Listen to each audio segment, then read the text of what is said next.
Oraito, die eigenlijk Ito Morabito heet, is een bekende naam in het luxewereldje en inspireerde zich op de Japanse keizer Hirohito om zijn eigen naam te creëren. Na zijn chaotische studies verwierf de nu 27-jarige designer internationale faam door het lef waarmee hij tal van grote merken heeft gekaapt. Hij vertelt zelf hoe hij zijn eerste professionele stappen heeft gezet.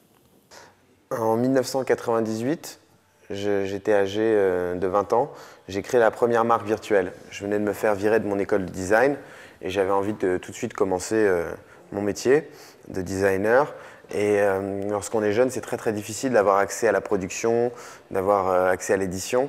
Donc j'ai créé tous les produits qui étaient virtuels en fait. C'est-à-dire qu'ils étaient modélisés en images de synthèse et ensuite diffusés sur mon site internet. Et puis après ça, ça a eu beaucoup d'intérêt. J'ai commencé à avoir pas mal de publications sur cette marque-là qui était complètement virtuelle. On ne pouvait pas toucher les produits, on pouvait les voir qu'à travers un écran d'ordinateur. Donc ces produits virtuels ont eu beaucoup de succès et par la suite, je me suis autoproclamé directeur artistique des plus grandes marques, des marques dont les logos sont un peu les symboles de notre génération. Et dans ces marques-là, il y avait Vuitton, il y avait Nike, il y avait Visa, il y avait Apple, il y avait Gucci, il y avait Bic. Et donc en fait, je me suis mis à la place du directeur artistique de ces marques et j'ai réinventé des produits pour ces marques-là, mais sans leur demander l'autorisation. J'ai encore une fois diffusé ces produits sur le net et là, ça a été encore un plus grand succès puisque les gens ont vraiment cru que les produits existaient. Donc les Japonais se sont mis à aller des cars de Japonais arrivaient sur les Champs-Élysées devant la boutique Louis Vuitton pour réclamer le sac que j'avais fait.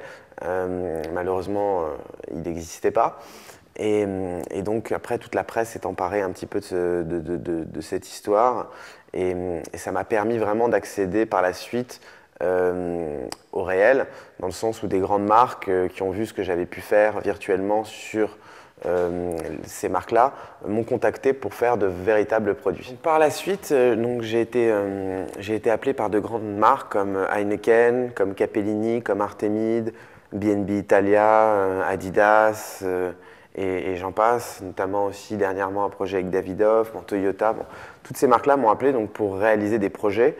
Et dès le début, j'ai imposé une vision très transversale, c'est-à-dire que je travaille pas uniquement sur une seule catégorie de produits, mais tous les objets m'intéressent, que ce soit une voiture, une bouteille d'eau ou un vase. Pour moi, le principe est le même en fait. Donc c'était vraiment ça qui était important pour moi, c'était d'insister sur la transversalité parce que comme ça, j'ai jamais l'impression de faire le même boulot et tous les jours c'est une histoire différente, une nouvelle aventure on va dire. Mon dernier gros projet c'est l'ouverture du flagship Toyota sur les Champs-Élysées. Donc j'ai été contacté par la marque Toyota pour retravailler toute l'identité architecturale de la marque. On a ouvert le premier flagship à Paris, qui est censé vraiment représenter toute l'identité de la marque à travers cet espace, qui est une sorte de vitrine mondiale pour la marque Toyota. Et par la suite, on va continuer à décliner cette identité sur d'autres showrooms qui vont être partout en Europe. Ce qui est intéressant dans mon métier, dans le design, c'est vraiment la possibilité de travailler sur plein de différents projets. Et même si j'ai déjà fait pas mal de produits, il me reste tellement de choses encore à faire, comme des bateaux, des avions, un hôtel, enfin ça reste très vaste tout ça.